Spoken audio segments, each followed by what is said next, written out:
Imagine waking up one day and realizing that the people who quietly shape outcomes, influence decisions, and seem untouchable under pressure are not louder, richer, or more aggressive than everyone else, but calmer, more disciplined, and deeply in control of their inner world.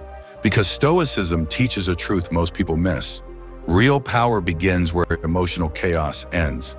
While the world trains you to react instantly, to defend your ego, to prove yourself in every moment, the Stoic mind moves differently, choosing restraint over impulse and clarity over noise, understanding that the person who controls their reactions is never at the mercy of someone else's agenda.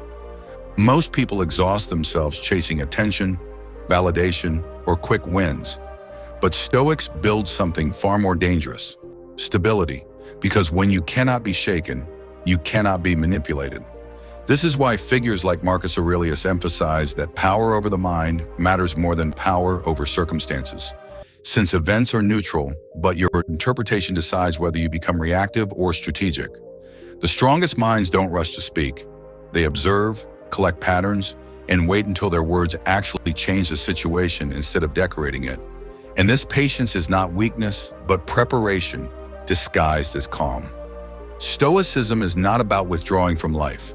It is about standing firmly inside chaos without letting it control you, about learning to pause when provoked, to stay grounded when others panic, and to act only when timing aligns with purpose.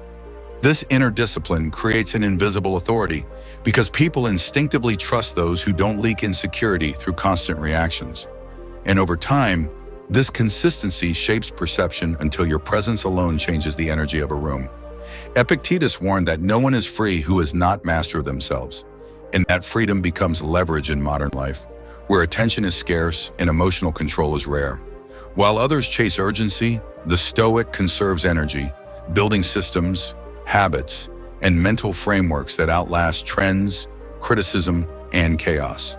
This is why calm people often seem lucky, because what looks like luck is usually preparation meeting the right moment, a principle echoed by Seneca, who believed that discipline quietly compounds into influence.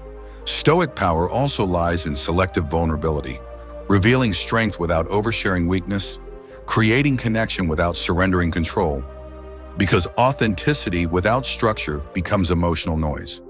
Instead of explaining themselves endlessly, Stoics let patterns speak, knowing that reputation is not built by words, but by repeated behavior aligned with values. Over time, people stop questioning your intentions and start adjusting their actions around your steadiness. Not because you demanded respect, but because you embodied it. In a world addicted to speed, outrage, and performance, the most radical advantage is stillness, the ability to wait without anxiety, to speak without urgency, and to act without seeking applause.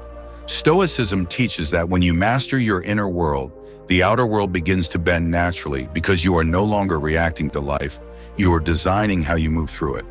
If this way of thinking challenges you, that's a sign you're growing, not because Stoicism promises comfort, but because it offers control, and control is the foundation of real influence. If you want to keep building a mind that doesn't need permission to lead, subscribe now and choose clarity over chaos, discipline over distraction, and calm over noise, because the quietest minds are often the ones shaping everything you see.